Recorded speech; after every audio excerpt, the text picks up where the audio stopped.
예, 오늘 오전에 여러분과 함께 나눌 말씀의 제목은 마른 뼈들의 환상과 부활의 소망입니다. 마른 뼈들의 환상과 부활의 소망. 지난 시간에 에스겔 그 33장을 통해 파수꾼의 사명에 관한 말씀을 나누었고요. 오늘은 에스겔서 세 번째 시간으로 계속 이어가겠습니다. 그러면 다음 말씀을 보겠는데요. 에스겔서 34장 1절에서 6절까지 보겠습니다. 에스겔서 34장 1절에서 6절입니다.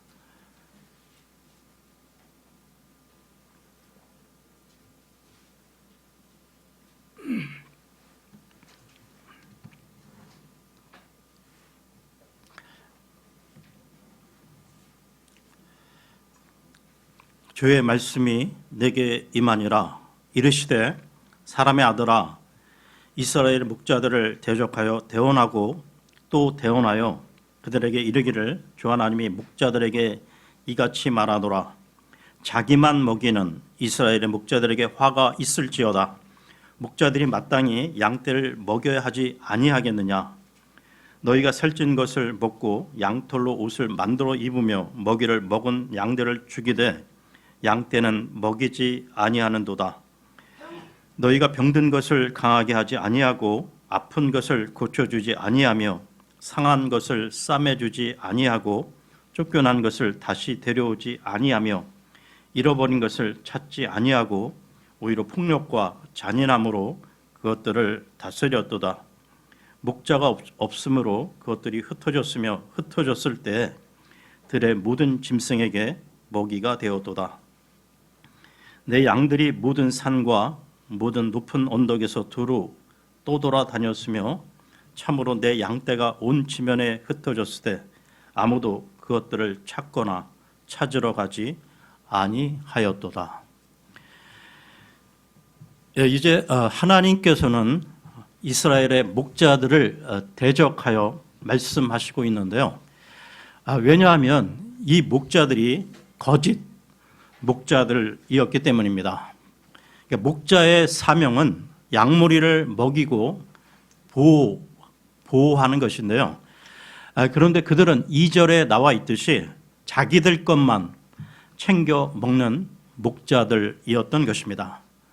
그러니까 지금 우리 시대로 표현한다면 우리 주 예수 그리스도를 섬기는 것이 아닌 자기들의 배를 섬기며 그럴듯한 언변으로 순진한 사람들의 마음을 미혹하는 가짜 목사들이라 할 수 있겠죠. 구약에서는 주 하나님께서도 목자로 불리셨고 신약에서도 예수 그리스도께서는 주님 자신을 목자, 선한 목자 되심을 말씀하셨습니다. 또한 그 신약 그 베드로전서에서는 교회의 장로들에 대해 양무리를 치는 자라고 말씀하시는데요. 베드로전서로 갑니다. 베드로전서 5장 1절에서 4절을 보겠습니다. 베드로전서 5장 1절에서 4절입니다.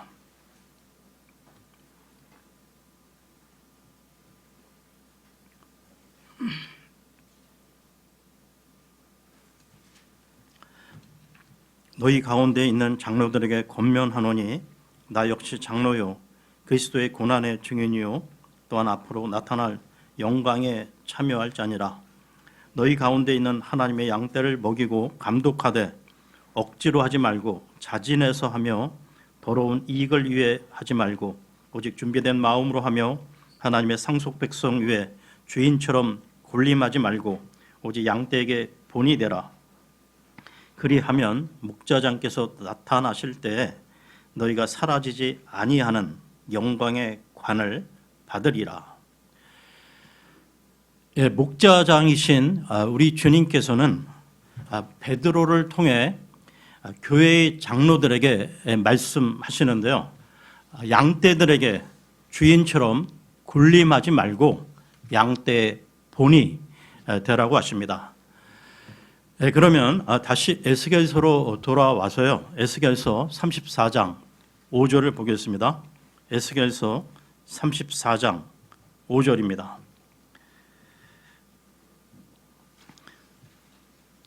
목자가 없으므로 그것들이 흩어졌으며 흩어졌을 때 들의 모든 짐승에게 먹이가 되었도다. 목자가 양들을 보살피지 않았기에 양머리는 흩어졌고 들짐승들의 밥이 된 것은 당연한 일이었는데요.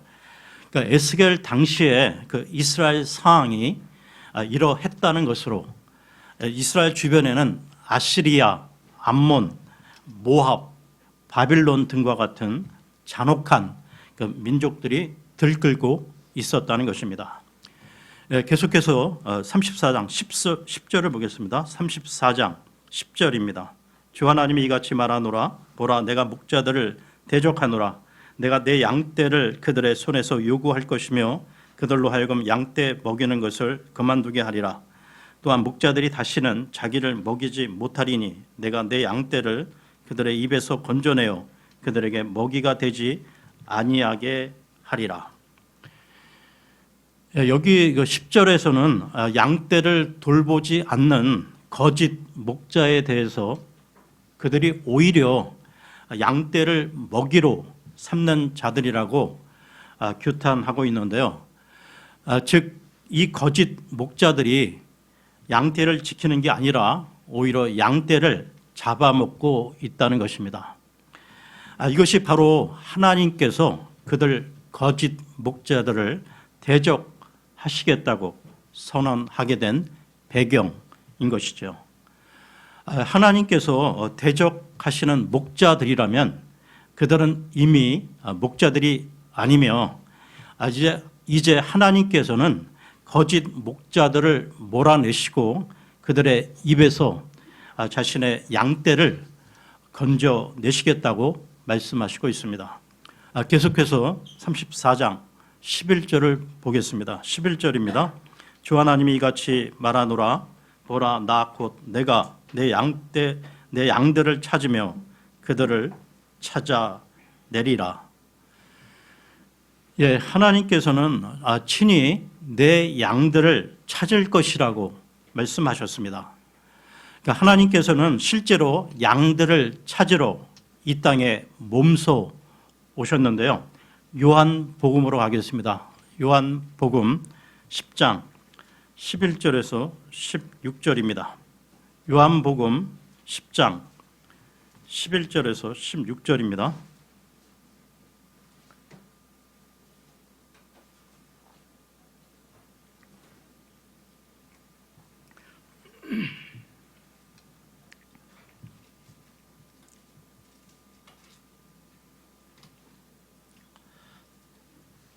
나는 선한 목자니라. 선한 목자는 양들을 위해 자기 생명을 주거니와 목자가 아닌 삭군 곧 양들이 자기 것이 아닌 자는 이리가 오는 것을 보면 양들을 버리고 도망하나니 이리가 그것들을 붙잡아 가고 또 양들을 해치느니라. 삭군이 도망하는 것은 그가 삭군이므로 양들을 돌보지 아니하기 때문이라. 나는 선한 목자라. 내 양들을 알고 내 양들도 나를 아노라. 아버지께서 나를 알듯이 나도 아버지를 아노니 나는 양들을 위해 내 생명을 내놓느니라.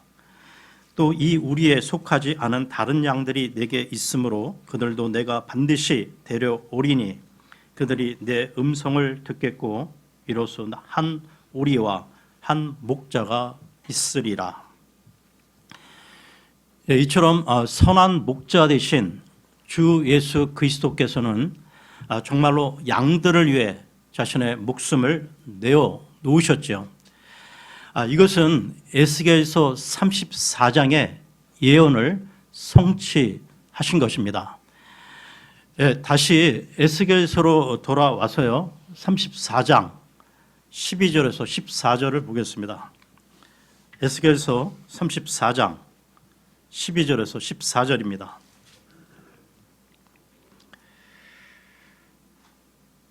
목자가 흩어진 자기 양들 가운데 있는 날에 자기 양떼를 찾는 것 같이 내가 내 양들을 찾아 구름이 끼고 어두운 날에 양들이 흩어져 지내는 모든 곳에서 그들을 건져내리라. 내가 그들을 백성들에게서 데려오며 그 나라들에서 그들을 모아 그들의 땅으로 데리고 가서 강가에 있는 이스라엘의 산들 위에서와 그 나라에서 사람이 거주하는 모든 곳에서 그들을 먹이되 좋은 초장에서 먹이고 그들의 우리를 이스라엘의 높은 산들 위에 두리니 그들이 거기서 좋은 우리에 누우며 이스라엘의 산들 위에서 기름진 초장에서 먹으리라.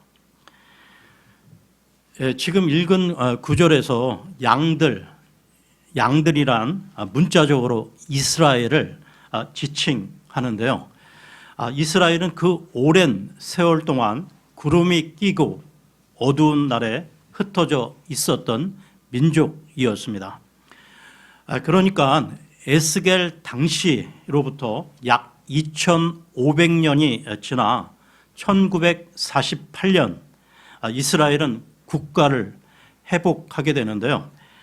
모든 곳에서 그들을 데려와 회복시키겠다는 말씀이 부분적으로 성취가 된 것입니다.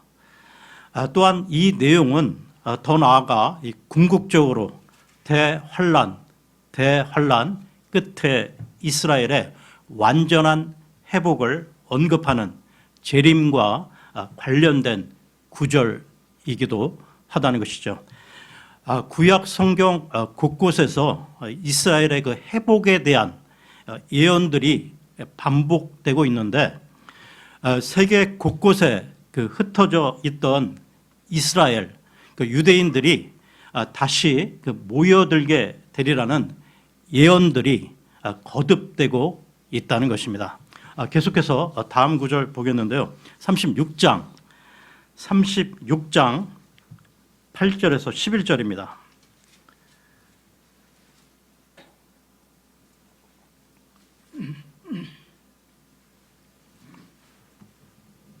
그러나 오 너희 이스라엘의 산들아 너희가 너희 가지를 뻗고 내 백성 이스라엘을 위하여 너희 열매를 맺으리니 이는 그들이 오는 때가 가깝기 때문이니라. 보라 내가 너희를 위하노라. 내가 너희에게로 돌이키리니 사람들이 너희를 갈고 너희에게 씨를 뿌리리라. 또 내가 사람들 곧 이스라엘의 온 집 즉 그 집에 속한 모든 자들을 너희 위에서 번성하게 하리니 도시들에는 사람이 거주하며 피폐한 곳들은 건축되리라. 내가 사람과 짐승을 너희 위에서 번성하게 하리니 그것들이 불어나 열매를 내리라. 또 내가 너희를 너희 옛 상태대로 정착시키며 너희를 위하여 너희의 처음보다 더 낫게 행하리니 내가 주인 줄을 너희가 알리라. 유대인 그 전체의 그 민족적 회심은 아직 이루어지지 않았지만 이스라엘 국가의 회복을 예언하고 있는 이 구절들은 역사적으로 1948년 이후로 점차 성취되어져 가고 있는 것입니다. 계속해서 다음 구절 보겠는데요. 37장 에스겔서 37장 1절에서 12절입니다. 37장 1절에서 12절입니다. 주의 손이 내 위에 임하사 주의 영 안에서 나를 데려다가 뼈가 가득한 골짜기 한가운데 두시고 또 나로 하여금 사방에 있는 그 뼈들 곁으로 지나가게 하시니라. 보라 그 열린 골짜기에 뼈들이 심이 많으며 보라 그 뼈들이 심이 말랐더라. 그분께서 내게 이르시되 사람의 아들아 이 뼈들이 살 수 있겠느냐 하시기에 내가 대답하되 오 주 하나님이여 주께서 아시나이다 하니 그분께서 다시 내게 이르시되 이 뼈들 위에 대언하고 그것들에게 이르기를 오 너희 마른 뼈들아 주의 말씀을 들어라. 주 하나님이 이 뼈들에게 이같이 말하노라. 보라 내가 숨을 너희 속으로 들어가게 하리니 너희가 살리라. 내가 너희 위에 힘줄을 두고 너희 위에 살이 생기게 하며 너희를 살갗으로 덮고 너희 속에 숨을 넣으리니 너희가 살리라. 또 내가 주인 줄을 너희가 알리라 하라. 이에 내가 명령 받은 대로 대언하니 내가 대언할 때 시끄러운 소리가 나며 보라 흔들림이 있고 그 뼈들이 함께 와서 뼈마다 자기 뼈에 이르더라. 내가 또 보니 보라 힘줄과 살이 그 뼈들 위에 생기고 살갗이 그것들을 덮었으나 그것들 속에 숨은 없더라. 그때 그분께서 내게 이르시되 사람의 아들아 바람에게 대언하라. 바람에게 대언하여 이르기를 주 하나님이 이같이 말하노라. 오 숨아 내 바람으로부터 와서 이 죽임 당한 자들 위에 숨을 불어 그들이 살게 하라 하라. 이에 내가 그분께서 명령하신 대로 대언하였더니 숨이 그들에게 들어가매 그들이 살아서 자기 발로 서는데 심히 큰 군대더라. 그때 그분께서 내게 이르시되 사람의 아들아 이 뼈들은 이스라엘의 온 집이니라. 보라 그들이 이르기를 우리의 뼈들은 말랐고 우리의 소망은 없어졌으며 우리로 말하건대 우리 몸의 부분들은 끊어졌다 하느니라. 그러므로 그들에게 대언하여 이르기를 주 하나님이 이같이 말하노라. 보라 오 내 백성아 내가 너희 무덤들을 열고 너희로 하여금 너희 무덤들에서 나오게 하며 너희를 이스라엘 땅으로 데려가리라. 지금 읽은 이 구절 마른 뼈가 다시 살아나 큰 군대가 되는 이 이야기는 교회를 오래 다녔던 분들은 이 이야기의 설교를 한 번쯤은 들으셨을 것입니다. 이 이야기는 그 이스라엘의 회복을 보여주는 환상 계시인데요. 그러면 이 내용을 요약해 보겠습니다. 하나님이 어느 날 대언자 에스겔을 한 골짜기로 데리고 가셨는데요. 그러니까 2절에 보면 그곳에 사람의 많은 뼈가 가득 있었는데 심히 말라 있다고 밝히고 있습니다. 즉 오래 되었다는 것이죠. 근데 하나님은 에스겔에게 물으셨는데요. 이 뼈들이 살아날 수 있겠느냐? 이 질문은 뼈가 완전히 말라서 살 가능성이 전혀 없는 절망적인 그 상황을 암시하고 있습니다. 에스겔은 주님만이 아시지요 라고 대답하는데요. 인간적으로는 전혀 불가능한 일이지만 하나님이 원하시면 할 수 있다는 것을 암묵적으로 대답한 것입니다. 하나님은 에스겔에게 이 뼈들에 대해 다음과 같이 대언하라 하셨는데요. 너희 마른 뼈들아 너희는 주의 말씀을 들으라. 내가 너희 속에 숨을 넣어 다시 살아나게 하겠다. 내가 너희에게 힘줄이 뻗치게 하고 살을 입히고 살갗으로 덮고 너희 속에 숨을 불어넣어 너희가 다시 살아나게 하겠다. 그때 너희로 하여금 내가 주 하나님인 줄 알게 하리라. 그래서 이 에스겔은 이 말씀대로 대언했는데요. 그때 소리가 나고 뼈들이 움직이더니 이 뼈와 저 뼈가 붙으며 힘줄이 생기고 살이 오르고 살 위에 피부가 생겨났습니다. 그리고 그들이 일어나 큰 군대를 이루게 되는데요. 그렇다면 하나님은 에스겔에게 보여준 이 환상을 통해 무엇을 말씀하시려고 했을까요? 이 37장의 내용은 백성들이 이 바빌론의 이 포로로 잡혀온 지 10년이 지났을 때 일입니다. 그러니까 이런 상황에서 주신 이 마른 뼈의 이 회복은 저들에게 큰 위로를 주었던 것이죠. 저들 자체에는 그 어떤 희망도 찾을 수 없었지만 전지전능한 하나님에 의해 저들이 소생하게 될 것을 보여주신 것입니다. 마른 뼈와 같은 절대 절망에서 하나님의 영은 그들을 살리시고 그들의 땅으로 돌아가게 하신다는 사실을 보여주신 것입니다. 그리고 민족의 통일을 말씀하셨는데요. 37장 21절, 22절을 보겠습니다.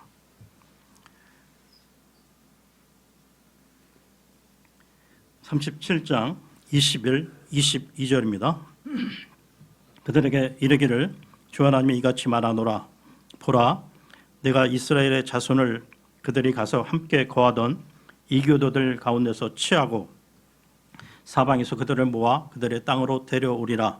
또 내가 이스라엘의 산들 위에 그 땅에서 그들을 한 민족으로 만들어 한 왕이 그들 모두에게 왕이 되게 하리니 그들이 다시는 두 민족이 되지 아니하고 다시는 두 왕국으로 나뉘지 아니하리라. 여러분, 그러니까 구약의 그 대언자들이 그 예언을 했는데요. 그 예언은 항상 몇 가지 측면을 갖고 있다는 것이죠. 첫째는 대언자가 살고 있는 그 시대, 당대의 그 문제를 예언했습니다. 둘째는 메시아, 예수 그리스도를 예언했으며, 셋째는 궁극적으로 천년 왕국과 영원한 하나님의 나라에 대한 예언이라는 것입니다. 그러면 다음 구절을 보겠는데요. 37장 12절을 보겠습니다. 12절입니다. 그러므로 그들에게 대언하여 이르기를 주 하나님이 이같이 말하노라. 보라, 오 내 백성아, 내가 너희 무덤들을 열고 너희로 하여금 너희 무덤들에서 나오게 하며 너희를 이스라엘 땅으로 데려가리라.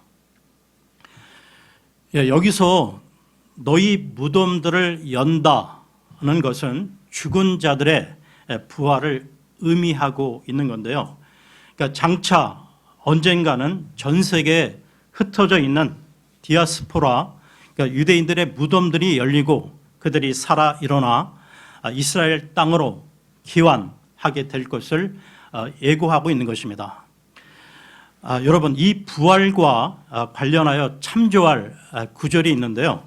그러니까 예수님께서 이 부활의 첫 열매가 되셔서 부활의 그림을 보여주고 있는 마태복음 27장, 마태복음 27장으로 가겠습니다. 마태복음 27장 50절에서 53절을 보겠습니다. 마태복음 27장 50절에서 53절입니다.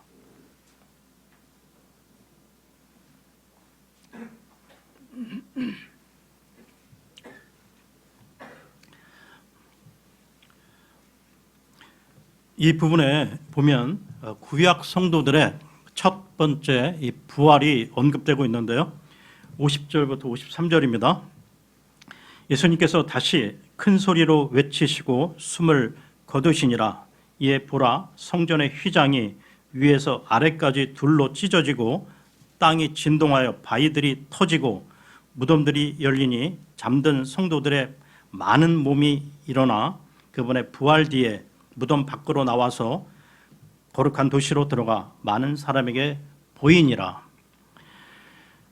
지금 이 구절에서 잠든 성도들의 많은 몸이 일어났다고, 즉 부활했다고 밝히고 있습니다. 그러니까 다시 말해서 이미 죽은 구약 성도들 가운데 일부가 부활했다는 말인데요. 이 말은 앞으로 부활하게 될 구약 성도들이 더 남아 있다는 것을 의미하는 것입니다. 그러니까 이 부분을 정리하자면 예수님께서 십자가 위에서 숨을 거두셨을 때 그 지역의 무덤들이 열리고 죽었던 그 성도들의 일부가 부활한 것인데요. 그러니까 이 사건은 앞으로 있게 될 전면적인 부활의 예고편을 미리 보여주신 것입니다. 그리고 부활과 관련해서 놀라운 그 성경 한 부분을 더 보겠는데요. 욥기로 가겠습니다. 욥기 42장 12절 13절을 보겠습니다. 욥기 42장 12, 13절입니다.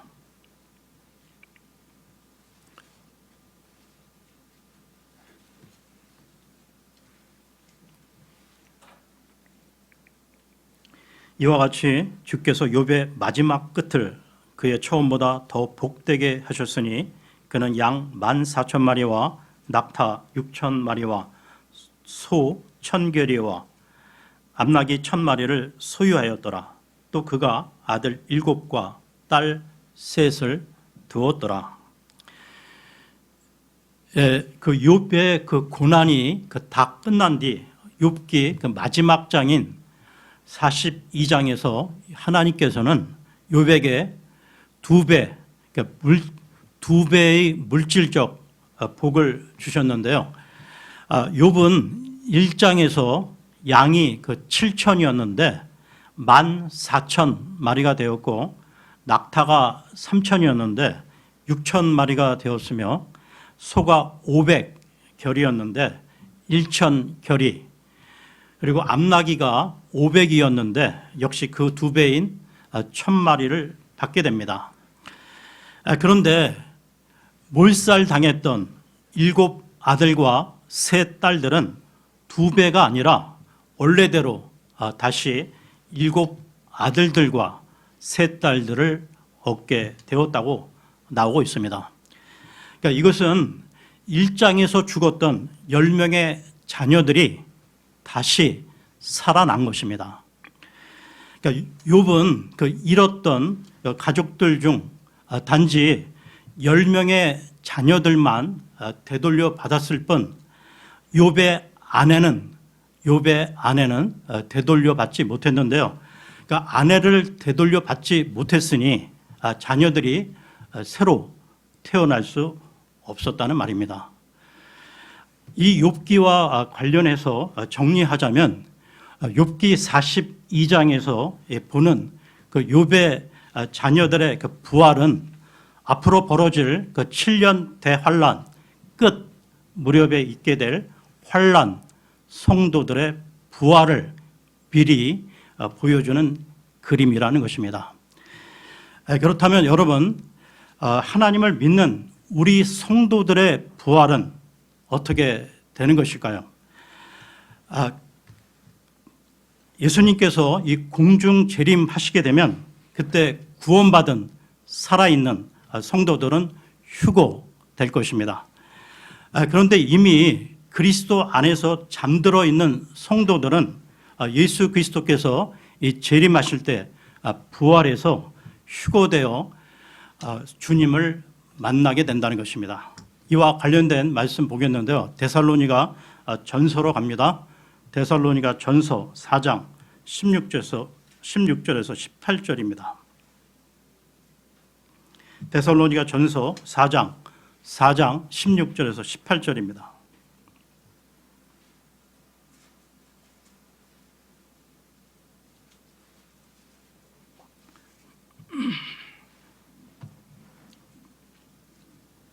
주께서 호령과 천사장의 음성과 하나님의 나팔소리와 함께 친히 하늘로부터 내려오시리니 그리스도 안에서 죽은 자들이 먼저 일어나고 그 뒤에 살아서 남아있는 우리가 그들과 함께 구름들 속으로 채어 올라가 공중에서 주를 만나리라. 그리하여 우리가 항상 주와 함께 있으리라. 그러므로 이 말씀들로 서로 위로하라. 그러니까 이 부분을 정리하자면 어느 날 하나님의 나팔 소리가 나면서 주님께서 이 공중 재림하실 때 죽은 자들로부터 부활한 부활 성도와 그때까지 살아있는 성도가 함께 휴거되어 공중에서 주님을 만나게 될 것입니다. 이와 관련된 구절을 더 보겠는데요. 고린도 전서로 갑니다. 고린도 전서 15장 51절에서 52절입니다. 고린도 전서 15장 51절에서 53절까지 보겠습니다. 고린도 전서 15장 51절에서 53절입니다.